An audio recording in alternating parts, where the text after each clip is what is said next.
Okay.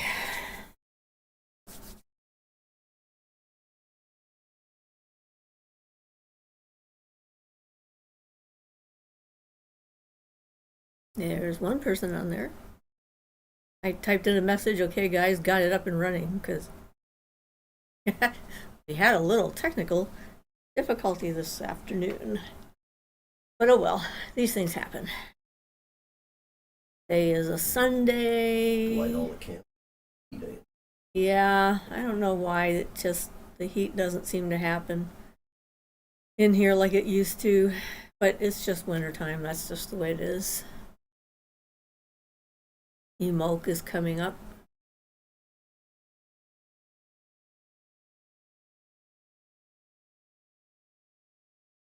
Silent. Hey, somebody else showed up. At least the number showed up. I don't have anything in particular planned for today. So I'm waiting for the questions to begin. Nobody wrote in any questions. I didn't have a chance to look them up. Oh. Yesterday when I checked, hi, Aethusa Dragon. I like that name. What does Aethusa mean? Does it have a special meaning? Just under. Yeah. Maybe. I'll find out. It's a nice rainy day here. I woke up with a bit of a headache. Been one of those kind of days. Went shopping, which is exhausting. Hi, Amar. Nice to see you. Glad you're here. Waiting for some of you guys' great question. Okay, so Aethusa says it's the name of the white dragon in Merlin. Oh, okay. Cool. Jillian says hi. Hi, Jillian.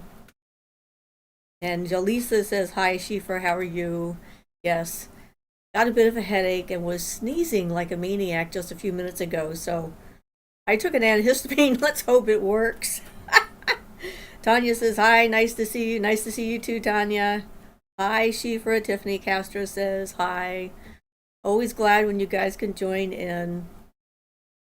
I made the video on how to make your own Bridget's Cross. I'm trying to remember what it's called. So that was fun. I saw a couple of them that people did. They sent in pictures. Or one person actually posted a picture on my Facebook page. So that was kind of nice. So Jillian says, any tips for magically protecting a new apartment? Well, you can do a full-on thing. I mean, whoops. Okay, everyone's saying hi really fast. Happy Sunday. Hi, Witch of the Meadows. Hi, Tia. Hi, Ryder. Hi, Tanya. Yes, the sneezing. It's so much fun. Dark Moon has arrived. Hi. Gnomes is here. Hello. I'm 24, but former Wiccan of 7 years, paganist of 5, and I have a fey tree by my house. Always good to know. Yes.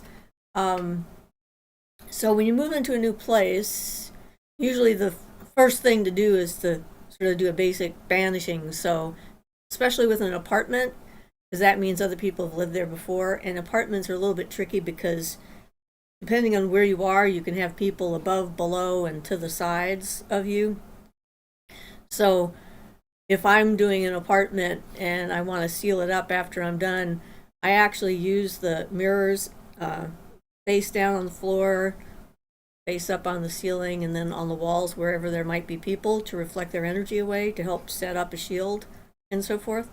So at least you can make it so that it's not quite so loud on the telepathy scale or thought form scale or whatever, because that can be quite annoying. I've lived in a house where some of those things can happen when you've got a lot of housemates and stuff. And you can just do basic kind of protection types of things, like you can put stones in the corners, the outside corners of the apartment, like obsidian or something like that in a corner on the floor, and just have it there to protect and collect negative energy and ground it out so that things don't collect in your apartment. If you want to go full bore, you can definitely, do all of the directions and calling them and cast a circle around it. You can do the ghost proofing video that I did, as you do every door, every corner, every water inlet and outlet, and every mirror, and seal it so that spirit energy and stuff like that doesn't get into your space. So thank you. Deepwater likes my hair. Gnome is here, says, I leave little offerings just to be nice. Does black salt and sage work to seal something in one room? Well, I don't use salt for protection, so it's not one of my go-tos. Sage is good for getting rid of negative energy and getting it out there, but it's always good to pull positive energy in to fill up the space so it's not empty. You don't want to have it like a vacuum waiting for something to walk in, then the first person who opens the door and comes in brings their energy and whatever they have with them into your space. So it's always a good idea to have it filled up already. Liv says, I'm so happy I just bought a new altar table. Oh, that's always nice. It's always fun to have a new space to like put stuff on and decide what you're going to do with it. Jillian says, the mirror idea is brilliant. I'm on the second floor in the middle. Oh my goodness. Yeah, definitely want to do those then for sure. Because, oh boy. Yeah, that can be difficult, especially when you're sensitive, picking up on things. It's hard to be in the middle of a group of people. I have trouble just going on vacation and going into a hotel room where people have slept a lot. So I actually use labradorite to kind of set up it's my portable kind of safety net. I found a labradorite pyramid, carved into a pyramid shape, and I charged that up to put up like a shield kind of thing to keep other people's energies out, so I can actually sleep in a hotel room, which is not easy for me. Canary says, hello everyone. Jillian says, thank you, you're welcome. Amar says, does anyone notice their telepathy clairvoyance is stronger at night? Well, mine is. I think that's because there's less things going on. I mean, during the day, everybody's active. There's all sorts of activity happening. People are focused on their jobs or their chores or what they can see. And at night, you're sort of more inward automatically, because then you don't have that constant eye distraction to start with, and then people are more alone doing their own thing, and so the psychic wavelengths are a little bit less cluttered. About 3 o'clock in the morning is when it's the most quiet from a telepathy point of view, kind of thing, because then people are mostly in a deep sleep and not bothering stuff. Ryder says, yes, Amar, I am much more receptive at night and early hours. Canary says, yes. Gnomes is here, says, it's filled with my roommate's mother's spirit now. Before it had something very negative, but she's here now and she's quite delightful, always smells like vanilla. I have something that smells like vanilla too. It's really amazing, isn't it? When there's like nothing around and then all of a sudden it smells like this wonderful smell. We had that in our living room last week or the week before, where all of a sudden there was an incredibly strong smell of vanilla. Started with me and then it wafted over, and Ian could smell it too, so that was pretty cool.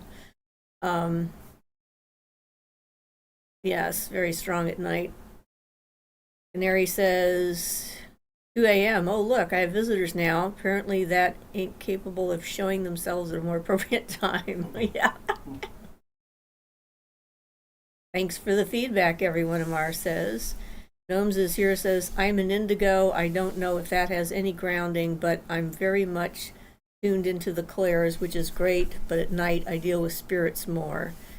Yeah, well, setting boundaries, spiritual as well as emotional and physical boundaries, are all important. So that's one of the things, especially when you're very much into the clairs, that's important to do, is to figure out how to set those boundaries and decide when is an appropriate time for you to have the experiences. So, gnomes is like vanilla extract, yes. Ivan says, have you heard of colo bars and or being that can do magic and can change forms from human like to a serpent? I am asking because a friend has things saying it is a past life lover. Well, I've not heard of colo bars, and I have no idea. Have you ever heard of a serpent that goes from human to serpent, or a human that goes from human to serpent? Not specifically, but I know coyote goes from human to coyote. Yeah, but as a past life, that seems kind Yeah, of no, unlikely. yeah. People can say anything. That's one of the one of the things is like they can say anything they want, and then you have to decide if it's true or not. The gnomes is I usually say not now if I'm sleeping or showering, otherwise I usually don't mind. Yeah, okay, if you don't mind, you're good to go. Tanya says, what are some recommendations for a tool or your go-tos you use to get you in the spell ritual mood, like a switch mentally and emotionally? Sometimes I have a hard time tuning in and letting go. Well, I don't have too much of a problem tuning in with that kind of stuff on a regular basis at this point in time, but drawing a circle and casting a circle and putting on a robe, having a meditation before doing it, charging up some salt and water, these are things that sort of trigger getting into the right frame of mind for doing that kind of work for me. So that would be. If they want another one that's just a good trigger would be to have a candle that they only light when they're doing stuff and then blow it out when they're not. Yeah, Ian says a good thing you can do is have a special candle that when you light it, you're going to be doing ritual stuff, and then only have it burning when you're working with your magic. And that's one of the reasons for having an altar, because having an altar and having your objects on the altar, approaching it, looking at it, thinking about the items that are there, how you got them, what they mean to you, and that kind of thing is one of the things that can help get you back into that same energetic frame of mind. And depending on what I'm doing, of course, I use different tools, my athame or my wands or what have you. Everyone's going to have a slightly different thing for that, but so you just come up with something that works for you that, one of the reasons they recommend having a sacred space that you don't do anything else with is that kind of idea. And when I lived in Santa Cruz, we had a sunroom that was our meditation room as well as a ritual room. And so we didn't do anything in there except for if you were in there, then no one could come in and start yakking at you and asking you stupid questions about what's for dinner or what if you're going to do the dishes or anything like that. It was a known spot that was if you're in there, you're doing something and you're not supposed to bother anybody. But that didn't mean you couldn't go in there and sit still with someone else. I mean, because there were a fair number of people who lived in that house. But that is, if you can find a spot, even if it's just a corner of a room area or something like that, and, have your tools in that area. And so when you go to it and you start to, it'll help to bring you into that frame of mind for what you're doing. It brings up all those sensory memories of all the other things you've ever done with the same area. And it kind of like collects them and charges them up that way. So that's what I would recommend. Ryder says, would love to know about your experience of being struck by lightning. Yes, I had a bolt strike near me once and it threw me off my bike. Ever since I get charged during storms. Yeah, well, my first experience with getting a close call with lightning was when I was at a Girl Scout camp in New Hampshire or Vermont. I can't remember. I lived in Rhode Island at the time. I think it was New Hampshire that the Girl Scout camp was at. And we were in one of these outdoor eating areas that had a roof but didn't have any sides to it. And they had these big beams and stuff up ahead. And we were right on the edge of a storm because on this side it was raining and on this side it wasn't. So we were smack dab in the center. And all of a sudden a bolt of lightning came up underneath the roof and scored the beam right over my head. So that was the first really close call that I remember. And I've had transformers blow up when I'm in a store with being hit by lightning and that kind of thing. But the time that I got sort of directly hit It was the edge of a storm. Apparently, that's the most common place to get hit by lightning is when you're right on the edge. And I was in Ontario, and with these two people that I don't remember anymore, and it started pouring rain at the park where we were, and we jumped in the vehicle, and we were going up this little hill on the road, and ahead there you could see there was no rain ahead, and we got right to the top of that little hill, and we said, we made it, and that's when we got hit by lightning. It hit the car, which is good because it was it could have killed us, I'm sure, because you're a little safer in a car, but that doesn't mean you don't get affected.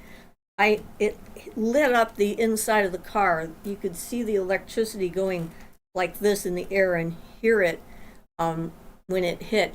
And then there was a sound of, I think of as a static sound, a kind of noise. And when I closed my eyes, I could see it inside my head. It was like the inside of my head was all lit up.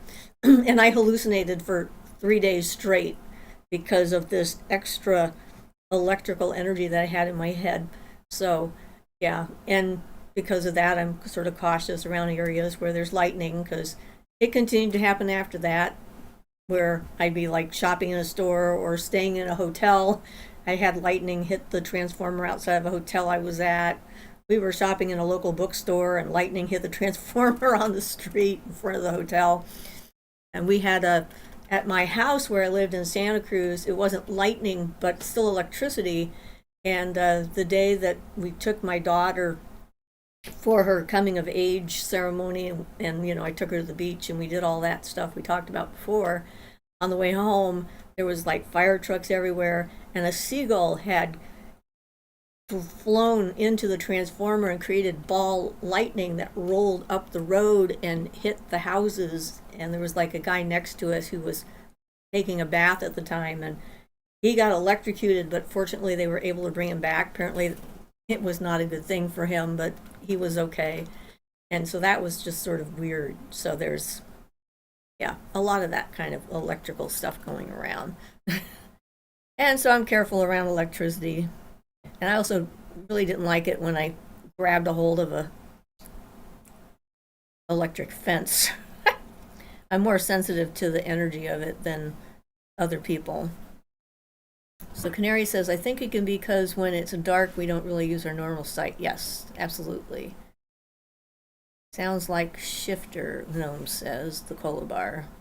Mary Broadwell, hi Siofra, happy emote. Hi, I love your little thingy that you made. That was good. Thank you for posting a picture about it.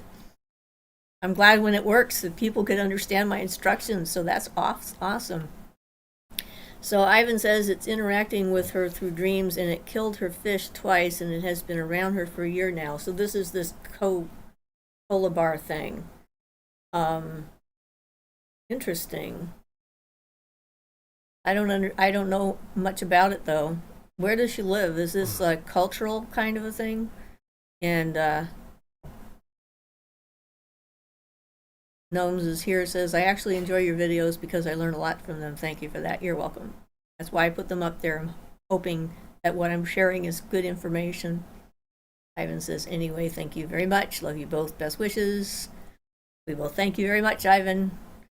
Marisol says, hi, Siofra, love your hair. Thank you very much. Apparently I'm going to need to do it again soon. It's just horrible. You wash your hair and the color comes out. So Gnomes is here, says, I have 3 shadows and a small girl in my house full time, but if you explore at night and see a legless dog or a small golden lights giggling around you, it can be startling. Well, I guess it could be startling. Things are often startling at night. And I just love watching the golden lights. They're always curious and happy. Yeah, that sounds like Faye to me. Anya says, love that Ian special candle is a great idea also.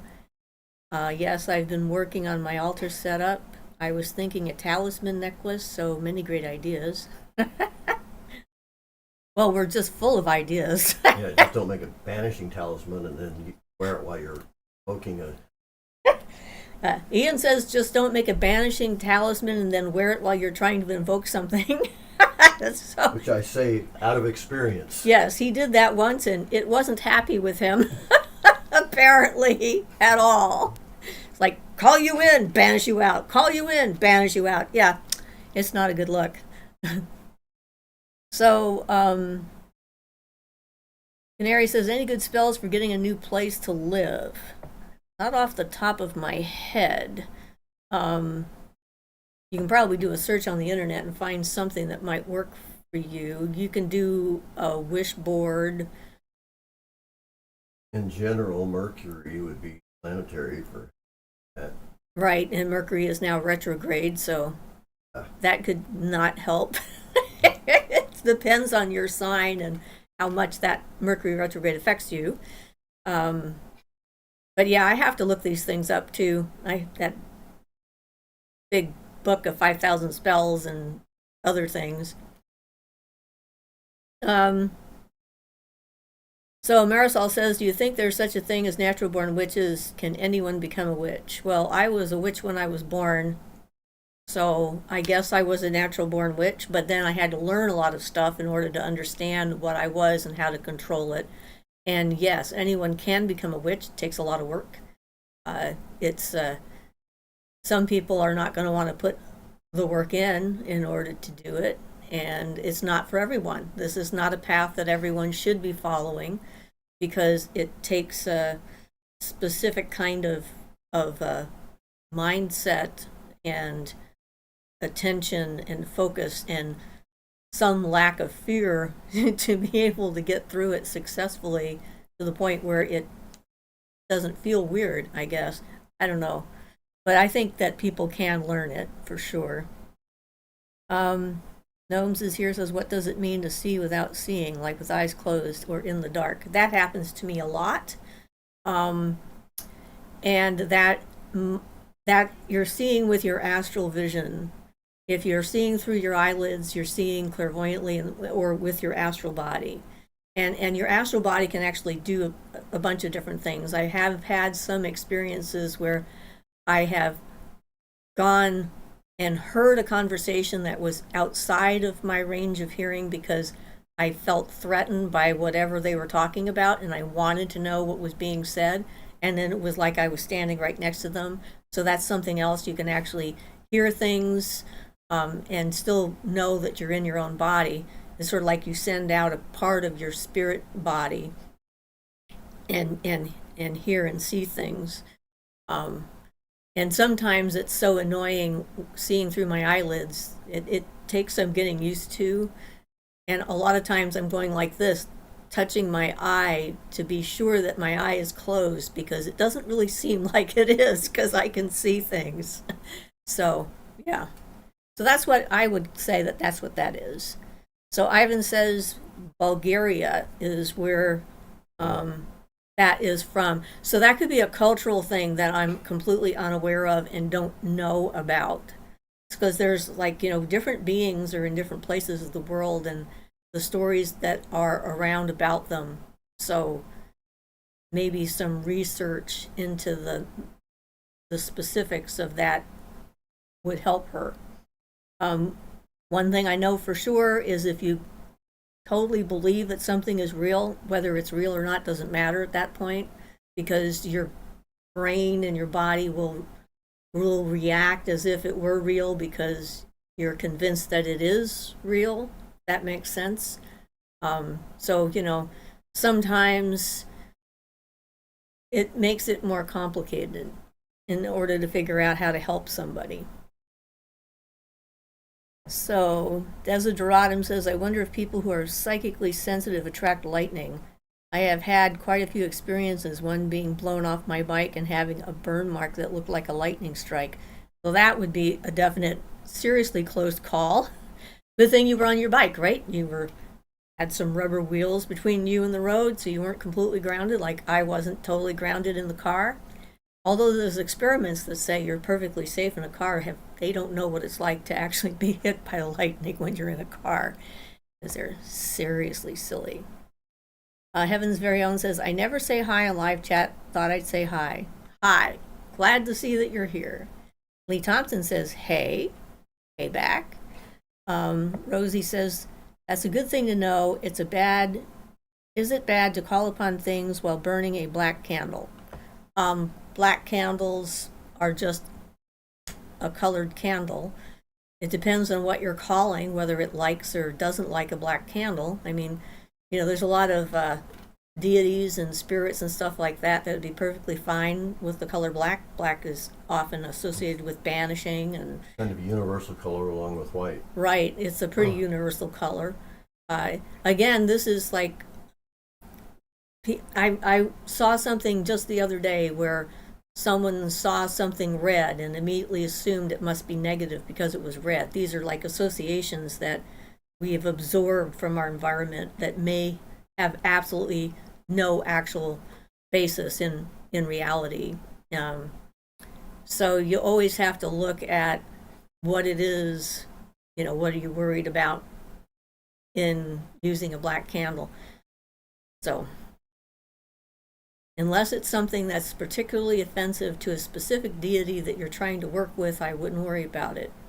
Personally, that'd be one of those things. So Ryder says, I believe certain people can be. Yes, certain people certainly seem to be attracted to lightning. I remember what part of the conversation I'm in because I had to scroll up because people started saying stuff nice and fast. So, and Rosie says, hello, by the way. Hello, Rosie. Ryder says, hello, Heaven's very own. Deepwaters 724 says, our area has had 3 battles, 2 famines, with mass burial mounds and a murder on our property about 50 to 60 years ago. Wow. I put sigils on the walls and regularly burn sage and put cinnamon oil on our door frames. Sounds like a wise thing to do. I don't know how well I would do living in a place like that. That'd be something else, especially battlefield. My sister lives in Virginia, and she lives in a pre-Civil War farmhouse. And the guy who built the house is still there. Apparently, he's very attached to the house. And she sees him from time to time walking the property. Like he's very protective of her, so that's a good thing, So it's not like she's having trouble or anything like that. But not far from her, a friend of hers lived by one of the largest battles during the Civil War. And it was a particularly bad one where one of the armies surrounded the other army and then started the woods on fire and burned them all up alive. So really horrendous energy there. And on the anniversary of the battle, they hear it. It's like it happens again. It's like some events are just so intense. They it's kind of like they imprint the time stream or whatever in the area so strongly that even people who aren't sensitive can pick up on it. Yeah, well, that's even where the ambulance is. Ocean. Yeah, we have a street, and this is not even an intense thing. It's just a repetitive thing, where one of the main roads in town, on the way to the hospital, there's always ambulances and fire trucks and whatnot coming up and down that road. And there's more than one time where I'm on the road and I hear an ambulance or a siren in the distance, and I'm looking around and there's none there. I call it the ghost siren because it's just annoying. So the way the etheric works in sort of keeping track of what's going on in an area can definitely do that, and so that can be difficult. So it sounds like you're doing a pretty good job of keeping things out of your space. So Ryder says, hey Lee. Lindsay says, hello, have you ever heard of the goddesses of Jupiter? I can't find any information about them. They come to help me in an energy work session. Well, Jupiter was Zeus, and his wife was Juno or Hera. So there's some definite associations with the planet Jupiter there. But they're male and female beings, all of them, so. Well, she's talking goddesses of Jupiter. And each planet has got its own set of beings and stuff like that. Gods and goddesses are slightly different, but definitely the Greek and Roman pantheon associated the deities with the different planets, hence Mercury, Hermes, Venus, Aphrodite, etc., Mars, Aries. All those guys have planetary influences. And so I would look at Hera and Juno as possible sources for information about Jupiterian goddesses. But there's probably others.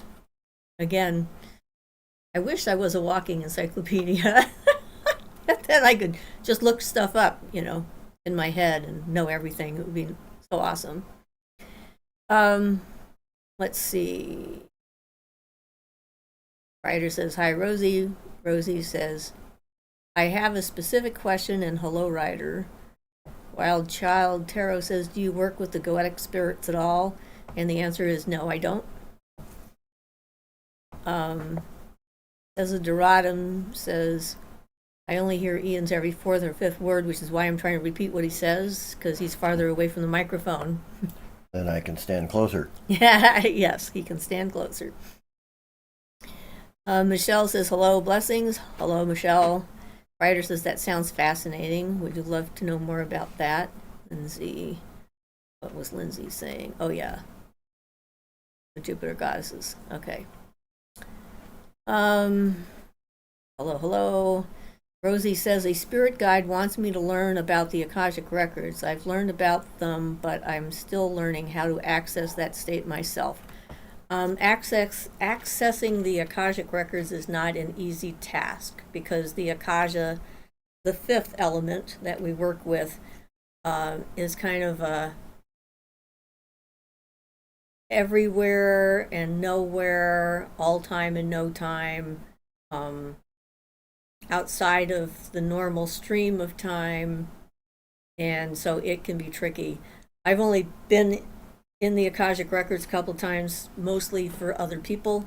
What sort of happens spontaneously, and it's very difficult to remember things that happen when you're in the Akasha. It's kind of one of those things. So don't rush it, and don't worry if it takes a while, because that's normal. Gnomes is here, says, I have a man in a cloak wandering around that makes me uncomfortable. But if it says ritual and follows me around, what does it mean?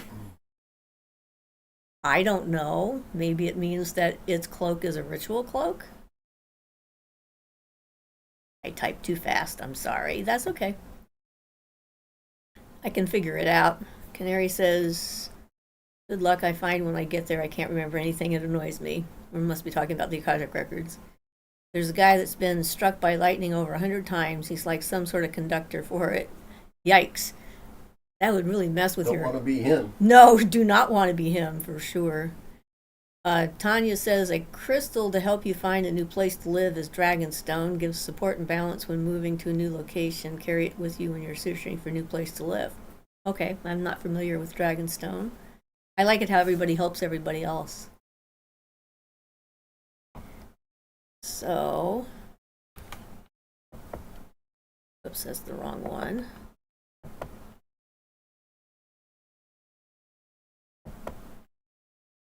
All right, got rid of that. I'm learning. Somebody just came in and did something stupid, so he's gone. Yeah. The person who asked about the goetic stuff, I prefer different pantheons of beings rather than the goeta, because there's a bunch of other beings out there that are not goetic that have as much power without as much hazard. Hazard, yes, that's a good word for it. Yeah. Okay, so let's see. Okay, we got there in the crystal to help. Does that mean I didn't get rid of them all? Let's try that again.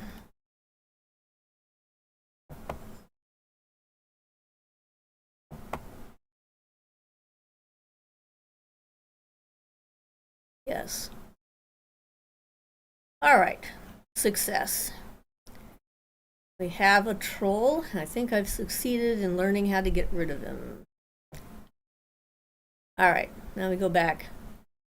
Okay, I'm going to be paranoid now next time there's lightning. All right. I'm catching up. I'm trying to get rid of the idiot that was on there, so I think I have succeeded at this point. So, Wild Child says, I remember as a little girl being knocked off my feet in a lightning storm. It was pretty scary.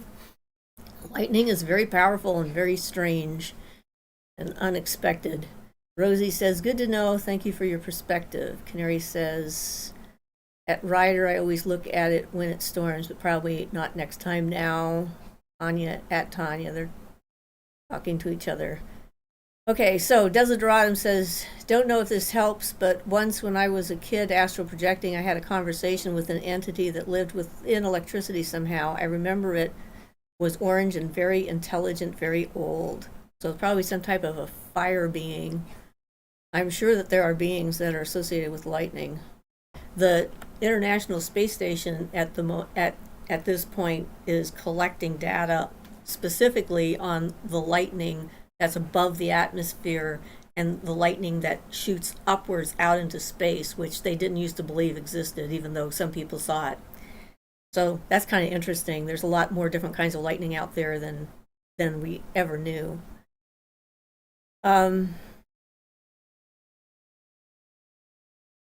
Okay, so Jaleesa says, would you say that the Fae are everywhere? Recently I heard some witches say that they can only be found in certain magical places in parts of Europe.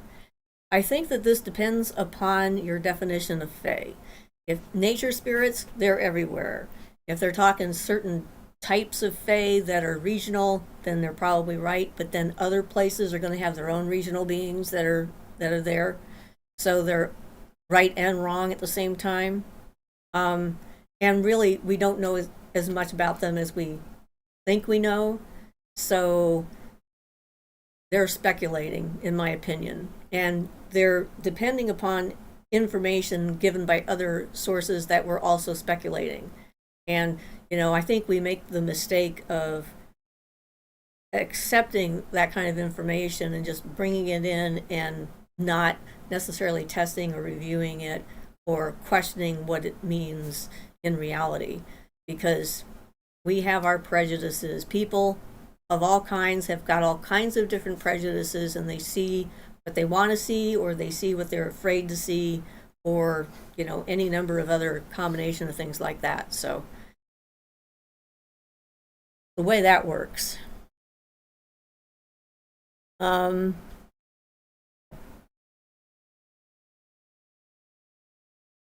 Gnomes is here, says, I live 30 minutes from St. Augustine, Florida. It's one of the most haunted cities in the U.S., so you can imagine what I see driving around or even just exploring at night. I have a hard time if I'm tired and driving at dusk, early evening. Then I see things crossing the road on a couple of our streets here, and where we have a fair number of spirits wandering around. And then I have to remind myself that I'm not actually hurting them if I drive through them. It's just very annoying. But yes.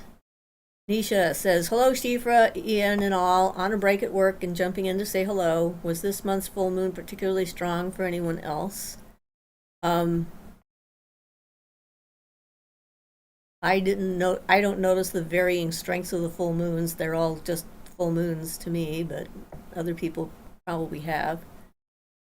Desideradum says, maybe there is a type of elemental that lives specifically within lightning and or electricity. Also would love to learn about rainbow symbolism.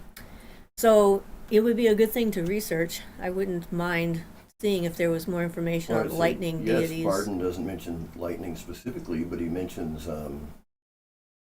beings that deal with the electric force. Okay, so we'll check. Charge of it. We'll check into Barden's book and see who might be in charge of that. Maybe we'll get some information on that. So Ivan says, any tips on banishing dissolving larva besides my video? Well, okay, so larvae are tricky. They're tricky because of the fact that they're usually self-generated. Although you can pick them up from other people, they won't stay unless there's a reason for them to be there. So the main thing to understand about larvae is that if the larva is formed by a habit that you're doing or a thought process you have, your only solution in getting rid of it is to starve it. by not doing the activity or not having the thought process, and it takes time. You can, cut the cord between you and a larva to give yourself a break, and that can sometimes help out for a while. So that'd be the only thing I can think of, because they're sort of alive and not alive, and you make your environment as uncomfortable to them as possible, they'll fall off, wither and die and go away, but they'll fight the process as they go.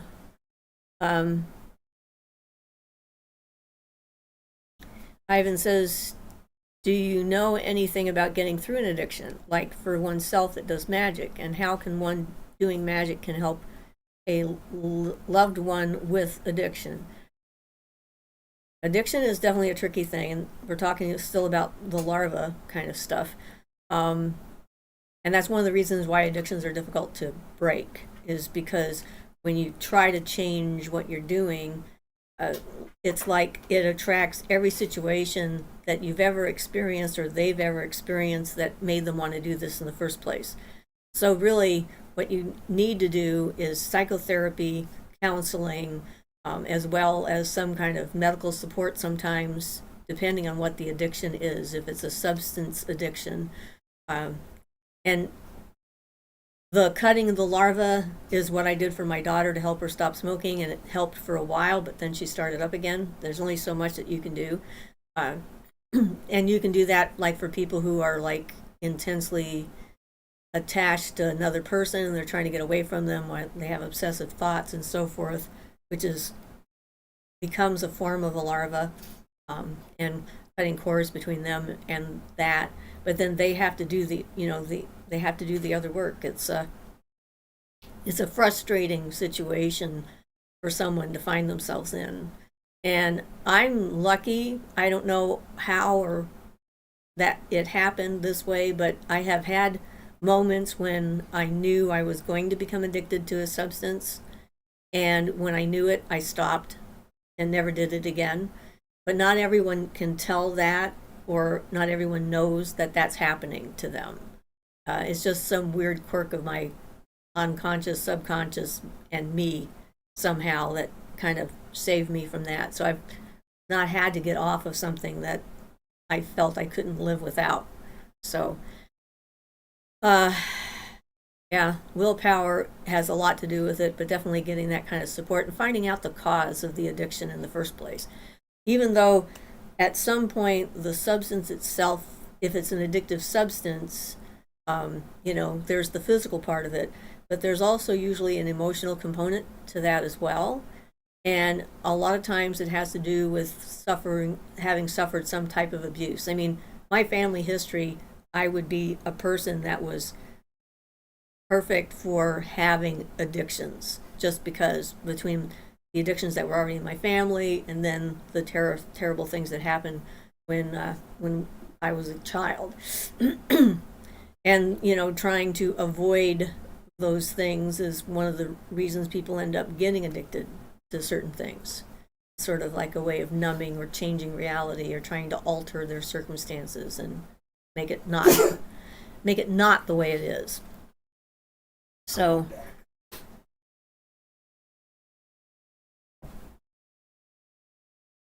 all right. Gnomes is here, says, I call him Cloak Man. He has no face, but it looks like flashes of lightning in place of his face. He seems protective, but also always messing with something I can't see.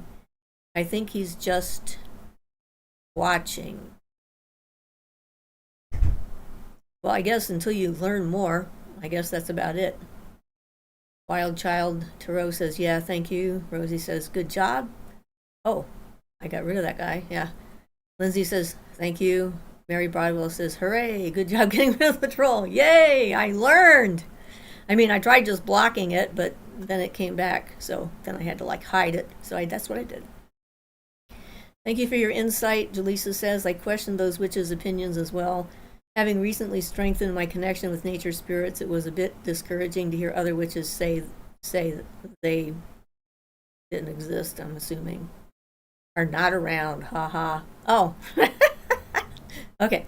Tia says, I live in a haunted city too. The closer you get to the river, the worse it gets. Which one? Canary says, at Rosie, it's very annoying, but I've heard it helps if you go in with black tourmaline because it grounds you whilst you're there. It didn't help me very much, but I did recall a few images when I used one. Oh, into the Akasha. Yeah, it is a tricky spot to be in. St. Louis, very old. Rosie says, that's interesting because I intuitively brought some black tourmaline and smoky quartz, or bought some. Good for you. Black tourmaline also helps to block negative spirits and that kind of thing automatically, which is, nice. It's a good thing to have around. I've got a couple of pieces on my table next to my bed. Rosie said, thanks again for hosting a safe and educational space to hold these conversations. You are welcome, because we really need them, and it's not okay with me that people are bullies. So, Canary says that Rosie, be of assistance, also drink water, don't go in if you're not hydrated. Always good to keep your body intact. Ivan said, thank you. Words can't explain how grateful I am for you too. Thank you, thank you, thank you. You're welcome. I'm trying to help. Yes. Lightning and NASA research the lightning anomalies are called gnomes, sprites, and elves. I know. I think it's gorgeous that they do that. They tend to be colors of blue or red and look like a little bit of jellyfish. Pilots see them frequently. Yeah, and then there's the ball lightning, which they're still questionable on. I'm like, really? How many people have to have an encounter with ball lightning before you believe them? But okay. Mar says, not sure if you addressed this in other videos, but how do you feel after doing these Q&A lives versus pre-recorded videos? Well, I'm energized and a little tired as well, because it takes energy to try and stay on track and that kind of thing. But it's not bad at all. I enjoy it. I enjoy the conversation. I like the questions. It makes me think about things as well and helps me to organize my own thoughts and sometimes gives me inspiration about going in certain directions. So I like it. I wouldn't want to do it every day. I don't know if I have that much energy, but and Desideradum says Barden's books are really expensive. Yes. Paperback versions. Are there paperback versions now? Expensive. Even the paperback versions are expensive. Relatively. I wonder if you can get them as an ebook now. Got them on our computer. Well, that's not the same thing. We downloaded them, but an ebook is, like people in Amazon can get ebooks. I would think you could. And I don't know, you might want to research that, and it might be less expensive to purchase it as an ebook onto your laptop or computer or something like that if it's available. His group is still active, so it's not like this has become one of those books you can just find anywhere. But I did find mine in a used bookstore. Well, yeah, you can find physical copies at used bookstores, which is where we got ours. But as far as purchasing them through the internet, if you have used bookstores and stuff, you might be lucky. You never know. They're good books though, extremely good books. I'm sure there's a Kindle. I'm hoping that there's an ebook version out there. I would look into that. Rosie says at Canary that must be. Whoops. Oh, I lost where I'm at. There we are. That must be why all my tarot readings keep telling me to drink more water. And very likely you might find yourself eating more sugar too. Is that where I'm at? I keep losing my place. My eyes keep moving around. If you get hungry or crave sugar or honey, that's because you use a lot of energy. When you first tap into it, it takes your breath away. Yeah, and magic is hungry work anyway. You're expending a certain amount of energy when you do that. So, you definitely want to make sure that you have food. And I'm sometimes prone to hypoglycemic, low sugar blood events. They don't happen all that often anymore, but occasionally that they do. So if I'm going to be doing something like that, I definitely want to make sure I have food nearby and on hand if I need it.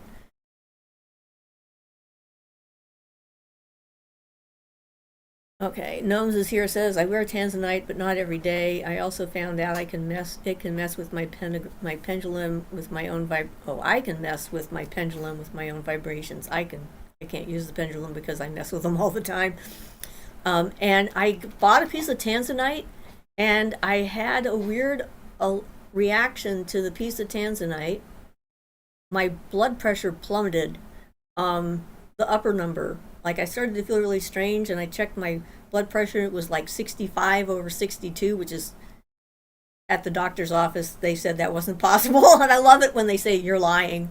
What kind of a thing are you using to take your blood pressure? The same thing I use every time, and it's never said that before, you know. And I've been cleaning up the area where it dropped, and I haven't found it yet. Again, I have to find it and try it and see if it was it or just some weird coincidence. So you never know. Everyone has different reactions to different stones. Wickadall says, hello, Siofra. How do you feel about human beings being potentially limitless? Do you think we're just in the dark and we're stripped away of our powers and purpose? I think we have limitless potential, but I don't think we're anywhere near there yet. As far as, I mean, when we're dead, we have lots and lots of things that we can do, and we definitely think we can do more than we can when we get back into a body. From personal experience, I can say this. So the thing is to work where you're at and try and get things done as well as you can. At Gnomes is here, Amar says, if you feel like sharing, could you elaborate on how your vibrations affect your pendulum? Rosie says, thank you, Canary. I appreciate your advice. Canary says, I really, really want to buy the Egyptian grimoire book that was translated into English, but it's like $1,000 a copy. Wow. Well, pretty expensive. That's more expensive than Barton's books, I can say for sure. Desideradum says, is it true that spirits can be trapped within crystals, even human spirits? How can someone release a trapped spirit? I think it is definitely possible that can happen.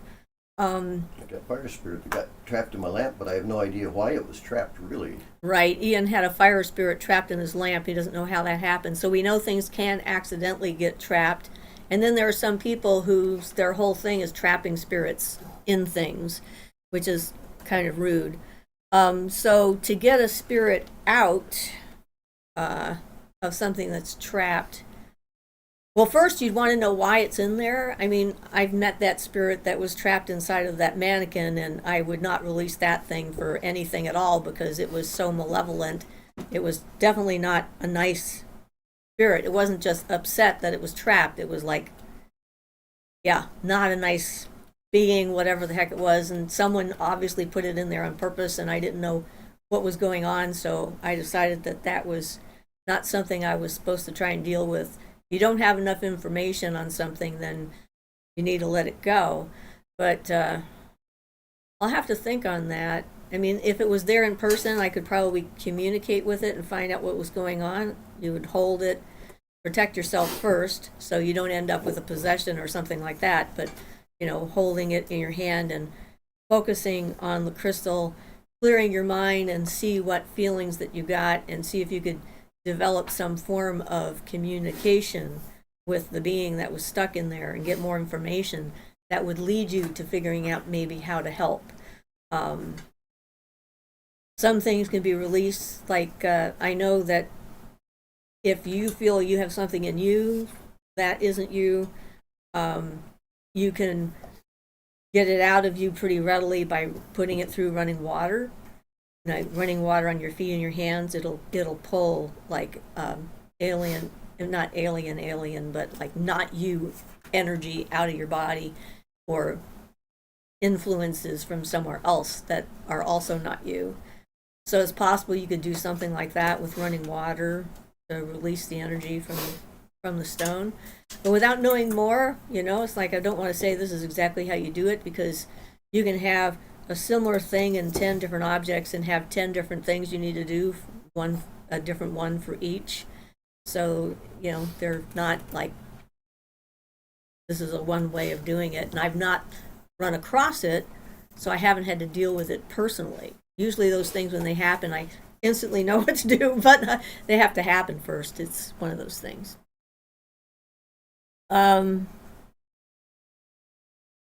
So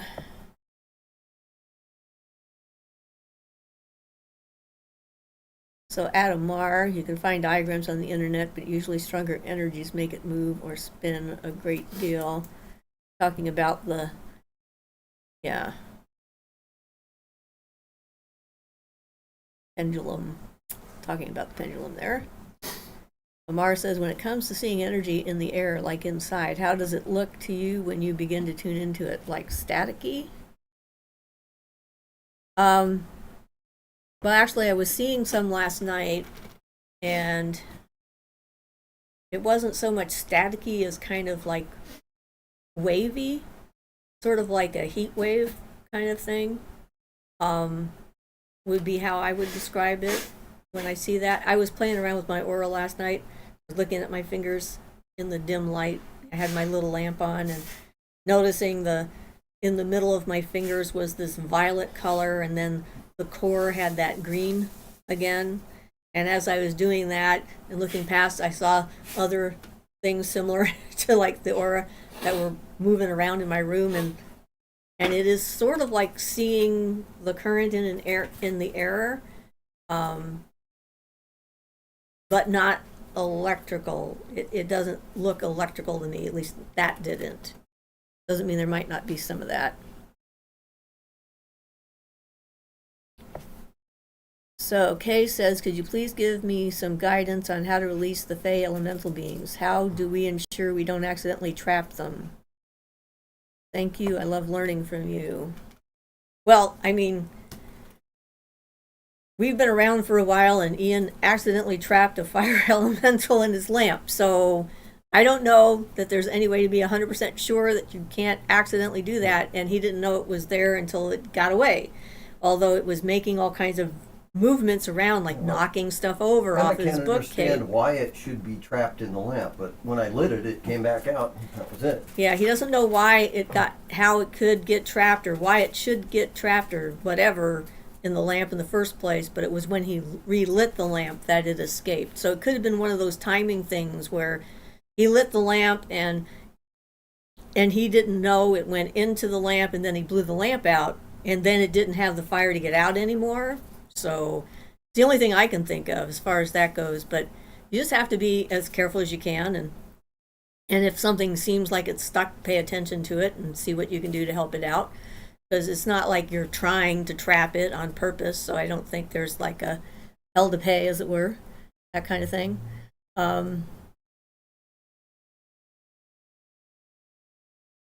So Rosie says, I will. Wickendall says, I'm Egyptian and I'll translate it for free. What's it called? Oh, well, if you do that, give me a copy too. I would love that. Ivan says, do you have any idea how, if possible, one can ground another person?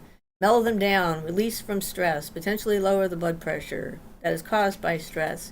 Well, I had that guy who was sleeping here who was keeping me awake because his mind wouldn't stop. He's in my house on my couch, and I just put some grounding cords on him, and boom, it quieted right down, and I got to sleep. So that's what I would do. Yeah, just like, if you can't like approach them, and if you can give them something, if they're not opposed to getting something like a piece of hematite, something that helps to ground them out naturally, give them a piece of jewelry to wear or something that has those types of stones on them that help them ground, or that is relaxing. Suggest a lavender bath or Epsom salt and lavender, or some stress relief kind of thing. Some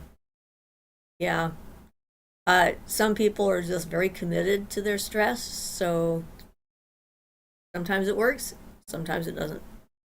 And you stay calm. That's the thing. It's like that way you don't feed into their stress, and it can be difficult to separate yourself from that. So Ryder says, strange you should say that about the running water. When I was first giving up smoking, I used to put my wrists under the cold water to help when I was having a craving. Cool. That's a really good thing. I'm glad to hear that. Desideradum says, spirit trapped within a mannequin? Well, actually a wax figure of a pirate in a museum. that I was in.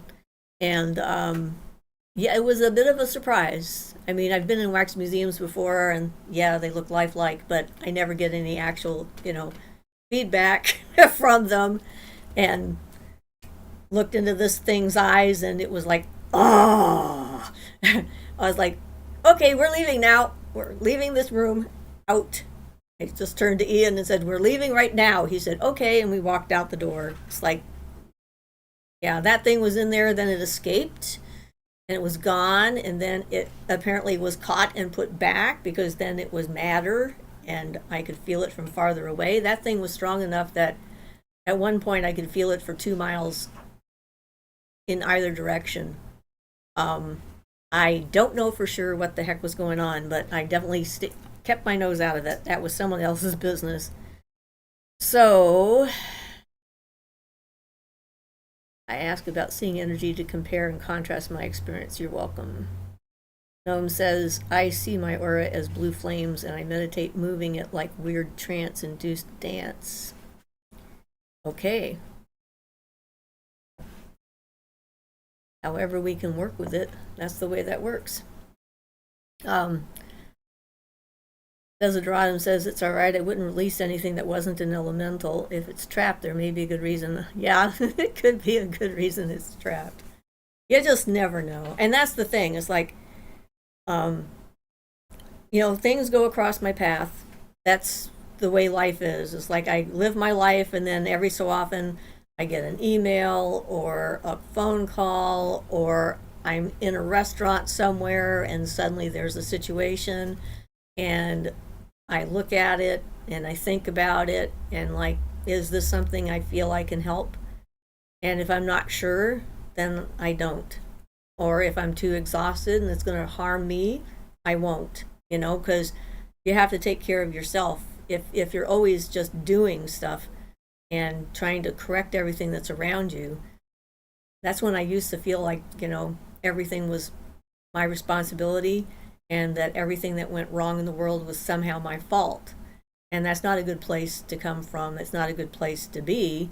And it's not a very productive place to be either. And learning how to let go of that was definitely one of my challenges in this life. So you do what you can and try to let go of the rest and make sure that you're part of what you're taking care of. I mean, a lot of people that follow this path, we have a connection to things to the point where we feel how they're feeling and we want everything to feel good. So it's not like it's a bad impulse or anything. But again, if you just give everything you have and there's nothing left for you, then you're harming yourself. And that's not a good thing to do. You want to make sure that you're taking care of you and doing what you can and being kind to yourself. I mean, if you're down on yourself all the time, and if you have a list of things in your head where I'm not good at this, I'm not good at that, I shouldn't have done that, that was stupid, blah, blah, blah, and you keep going down that list, then you're constantly putting yourself down, it's very difficult for you to switch over and then start to put yourself back up. So it takes practice.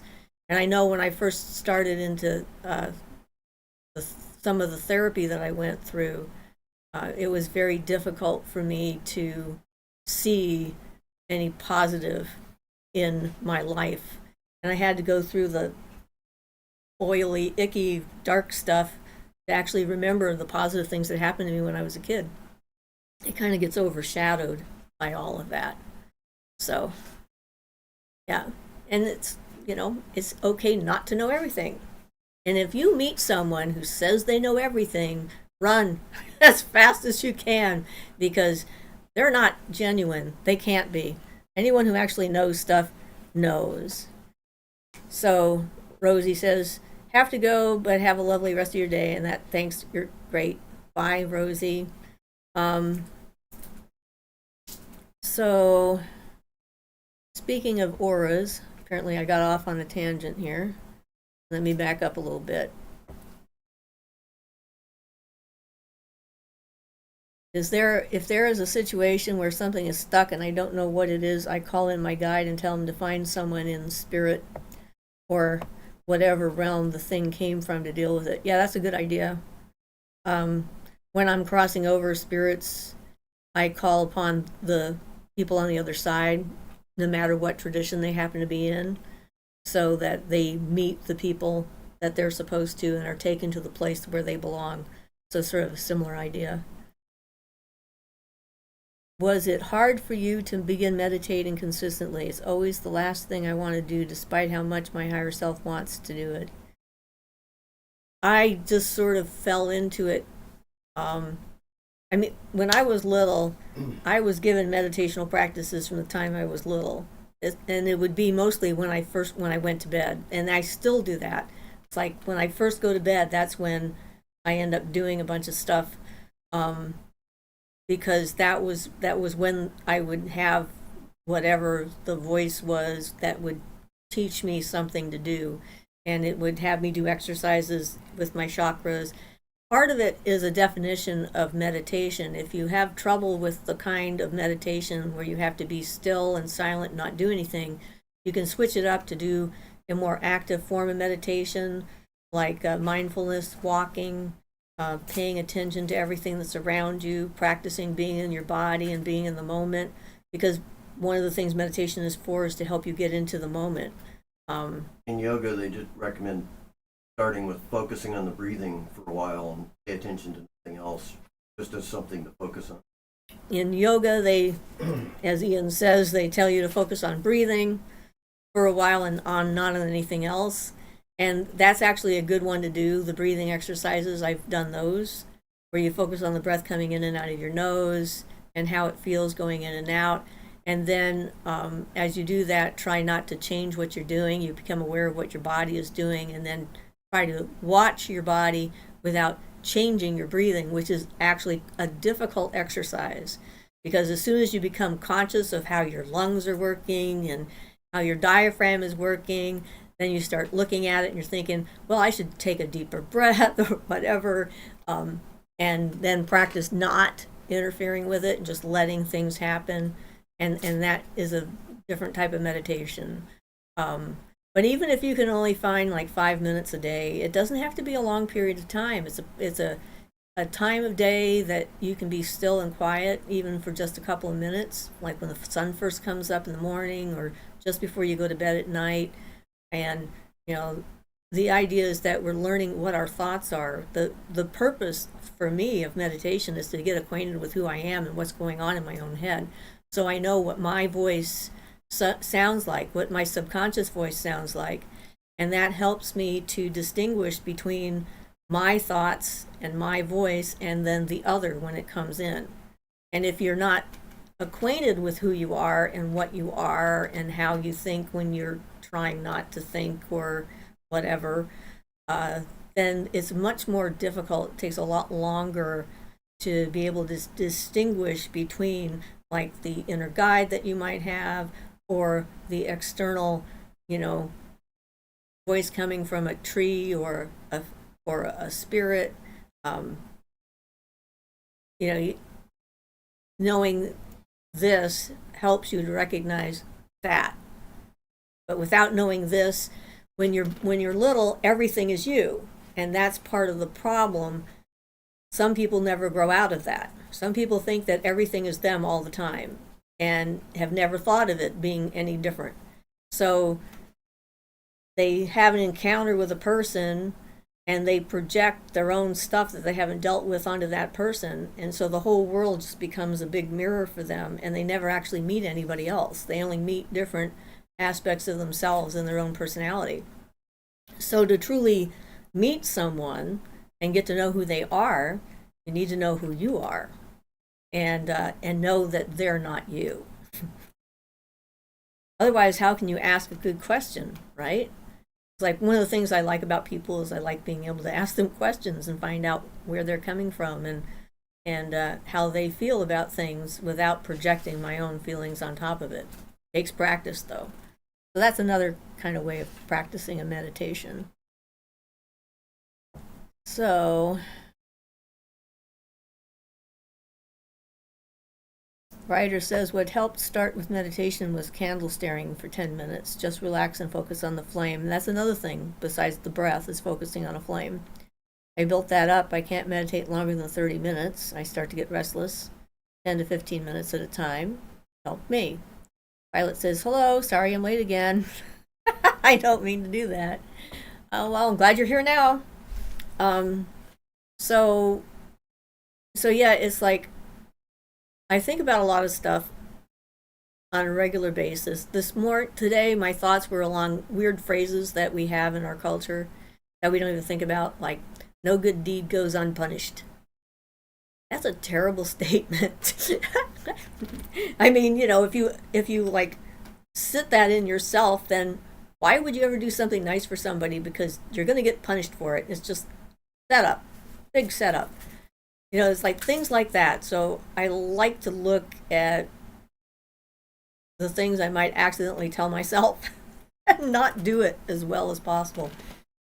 And yeah, it's but accepting where you're at. I mean, you don't have to be perfect. Nobody is. That's a good thing. That's how we learn. We explore. We create and expand our awareness of things and encounter new stuff.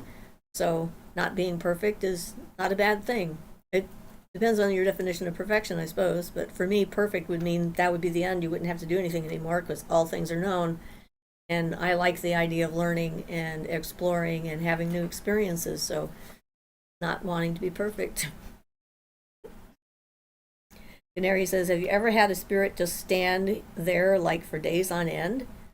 Not that I know of. If they have, I haven't noticed them, and they're probably very upset. If I noticed them, I would probably go up and say, what the hell is going on, and why are you still standing here? And get an answer. So, I don't know. Not interacting with you or talking to you, just standing there. Yeah. I would probably create an interaction because I would want to know what was going on. And by changing my own energy, I might be able to get an idea. I've done that. You've stood there and not interacted with anybody? Or you've had one standing in front of you not interacting? Gnomes is here, says, is there a specific reason I go into trances like just stare at the moon or see brief flashes of random things? Also, sometimes I dance like ritual dance in these states. Well, that's a form of, that's a trance state, which, I mean, like the whirling dervishes are in a trance when they're spinning around, which is why they don't fall down. Spontaneous movement and stuff like that is not uncommon in a trance-like state. The moon is certainly one of those energies that can do that. It sort of tunes you in to that kind of thing. Oh, Canary says, yes, it just shows up and just stands there. Well, I'd start asking it some questions or tell it, if you don't want to talk to me, go somewhere else. Boundaries. Like, maybe it's waiting for something, who knows. Or it could be in a loop. If it's a ghost, it could be that it's just stuck in a loop and doesn't know that it's in a loop and doesn't know that it's dead. So that's a possibility. I mean, that would be the most probable thing to happen if it can't see you, but you can see it, and it doesn't respond to you, is that you don't exist for it. And when I had that encounter with the ghost of the woman who was waiting to be rescued, who died in like the 1950s or whatever in a fire from smoke inhalation, I had to change my energy in I don't know how to describe it. I just kept shifting my energy field until I could see that she could see me, and then I could talk to her. So you could try something like that. You could go out with different kinds of stones and show them to it and see if it gets a reaction from anything like that, or experiment. I don't know. It's your whatever. You have to figure out how to deal with. Gnomes is here, says, I also speak to spirits in a language I don't know to various beings. Well, spontaneous foreign languages is something that's not an totally uncommon thing in some circumstances. But if it's not a real language, I mean, if you understand what you're saying, even if you can't understand what you're saying, I guess it doesn't matter.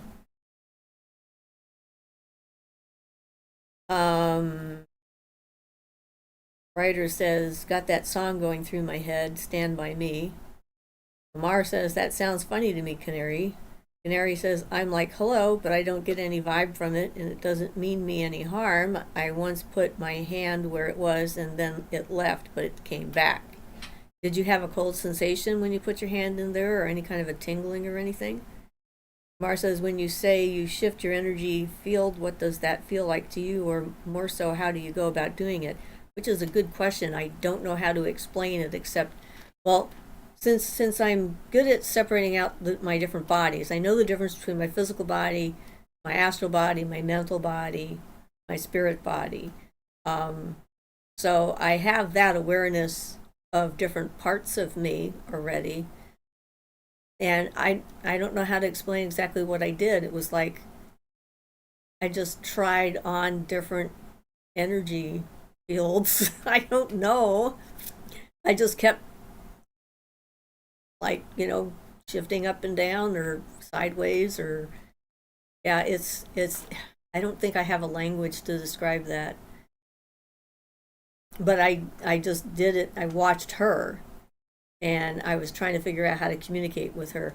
So maybe that's part of the empath.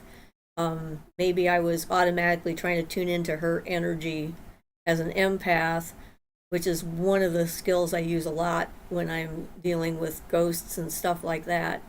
And by doing that, I was able to sort of tune my energy field into her field so that we were, on the same wavelength. Maybe it was something like that. I just know that it worked. And I've not heard of any other group. I mean, the Ghostbusters and stuff like that. They just say there's nothing you can do. They're just stuck where they are. And that's it. So, yeah. Let's see.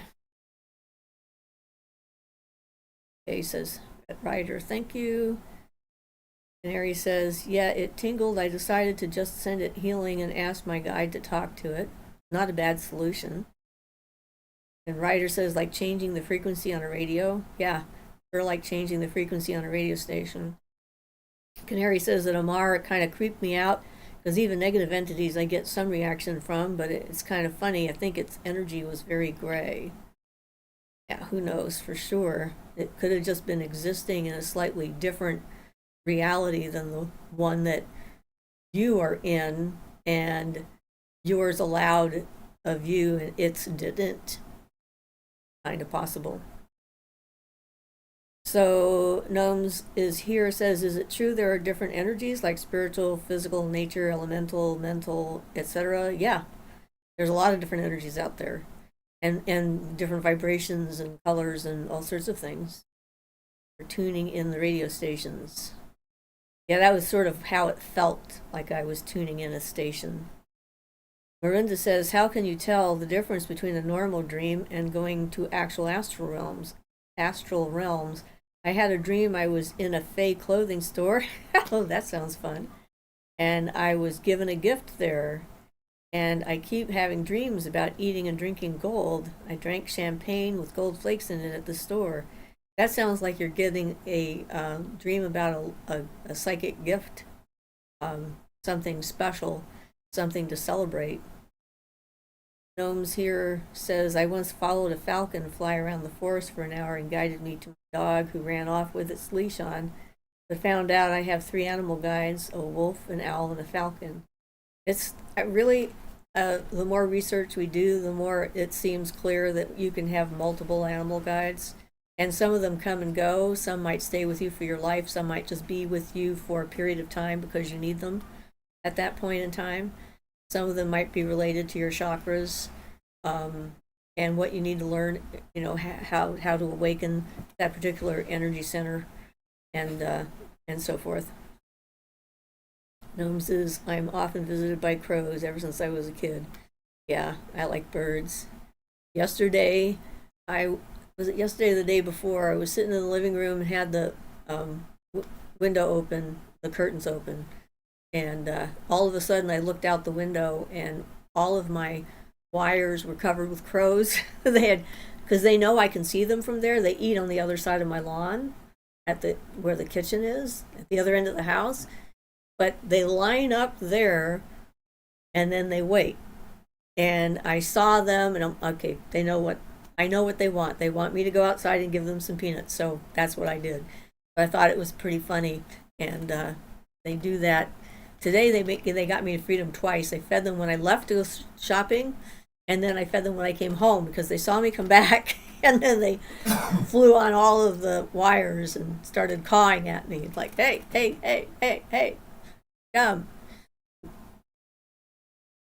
So Canary says, "I think it was more like me tapping into something rather than something that intended to tap into my awareness." That could be. Gnomes is here, says, "My spirit animal is a huge white tiger with blue eyes, and I've seen her a few times recently, though I saw her fully for the first time. Before that, it was mostly like her eyes or in a dream."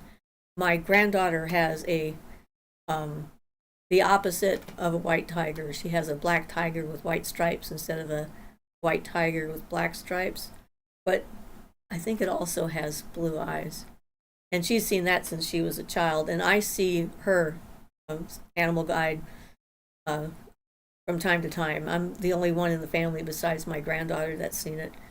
And every so often, I guess if I need to get a hold of her or whatever, it'll show up in my room, or I'm going to sleep at night and it'll just be there next to my bed, and I'll go like, okay, and then I contact my granddaughter the next day and see what's going on and remind her that, she has this animal guide. She hasn't seen it in a while, but she used to see it all the time when she was little.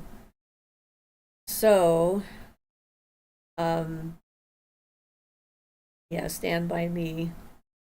Miranda says, "Yeah, that's kind of how it felt. I was feeding cows the gold in the first one, and then I ate some. It tasted like honey."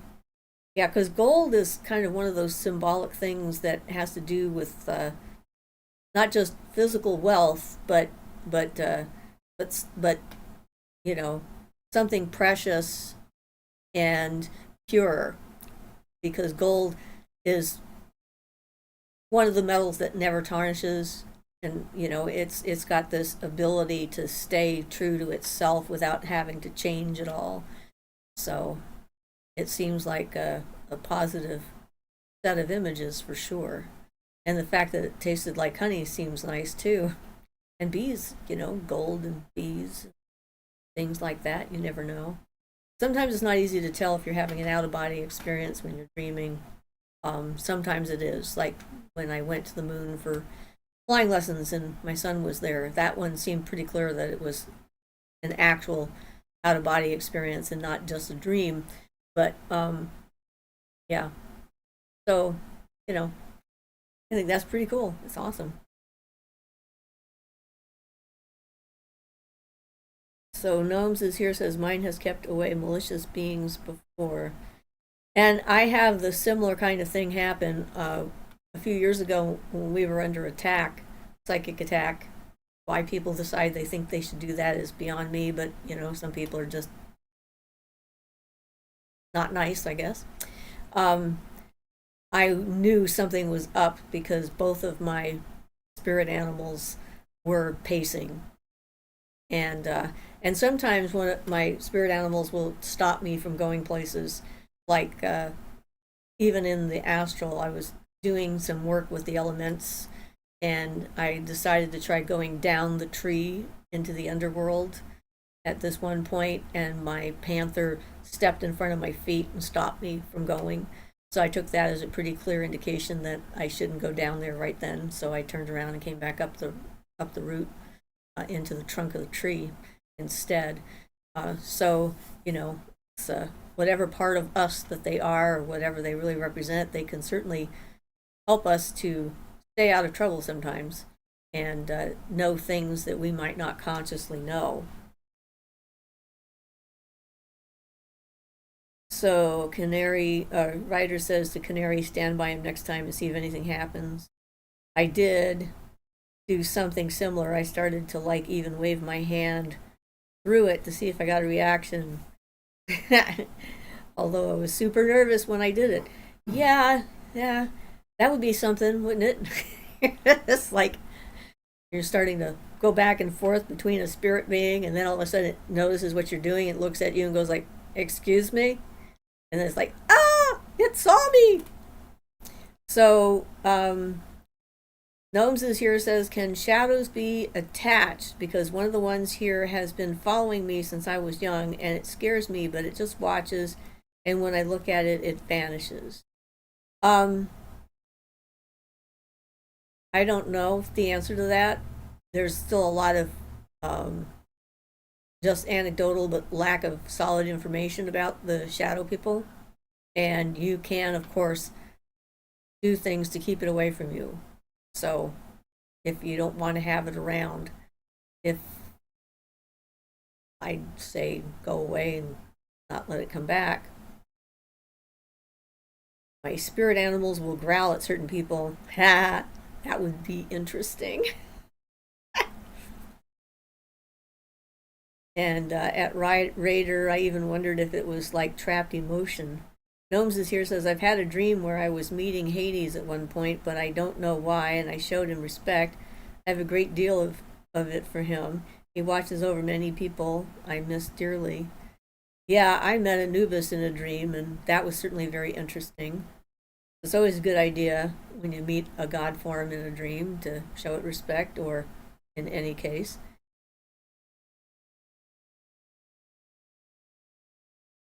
So, yes, it was exactly like that. Yeah. So you be careful. You don't want to get it excited. Gnomes is here is, "I've also kind of picked up the habit of saying a specific phrase or growling until they leave." Miranda says, "They gave me a green stone with a sitting, smiling woman on it and Celtic knots. I had asked the shop owner if I could buy it because it reminded me of my grandmother." Well, that sounds like it could be like one of the Celtic goddesses. Green is often associated with Bridget, of course, whose day it is, coming up tomorrow and the day after, depending on your particular tradition. But green's associated with a lot of different goddesses. So, and emeralds are Irish. I mean, if it's an emerald, a green stone could be, they call it the Emerald Isle, so you might want to look into some of the Celtic deities and see who it is. And of course, the Celtic knots make it clearly Celtic as well. Told me I could just have it and tell my grandmother you're welcome. So it sounds like a really cool connection. I like that.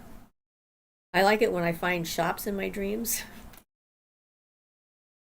And then I get to go and look at all the cool stuff, antique things, and yeah, there's some pretty neat stuff you can find in the dream world. I like it. It's awesome. What am I doing for Emolk? Well, I made this. That's what I did for Emolk. I made a video about it. Probably nothing major, just probably a meditation on Bridget, I think, this year, just because it's just the two of us at this point, and yeah, that's probably what I'll do. And it looks like we're at our hour and a half mark. Is there a way to enter lucid dreaming? Well, yeah. You need to practice during the day. Find something like looking at a watch or walking through a doorway, and while you're awake, and whenever you do that activity during the day, ask the question, "Am I dreaming?" And then at some point you'll be dreaming, and you'll walk through a doorway and you'll say to yourself, "Am I dreaming?" And then you will be lucid. It'll happen. So that's what you do. Canary says, "I see Egyptian and Aztec symbols when I meditate sometimes. Beings with the symbols on them, they come through strong." Yeah. I had a lot of past lives I remembered in meditation, which is always interesting. And when it happens like that, it's sort of like a natural progression of things. It's better for your spirit not to try and force it, but when it comes up on its own, usually that's the way it is. Okay, so I think we're at our hour and a half mark at this point, and yay me, I got rid of a troll. I'm learning. So send me in some questions. If you had any questions this week that you sent me in, I didn't get them because I was doing other things and I forgot to look. So, see a woman dancing around the fire out by my fire pit. Well, I hope she's really there, one way or the other. So, I gotta get going. Bye, everybody. Bye, everybody. Thank you so much for making my day, and have a great one. And whatever you do for Emulk, if you want to make one of those things, you can watch the video. Apparently, it was good enough that someone figured out how to do it. So, have a blessed day, everybody. Bye bye.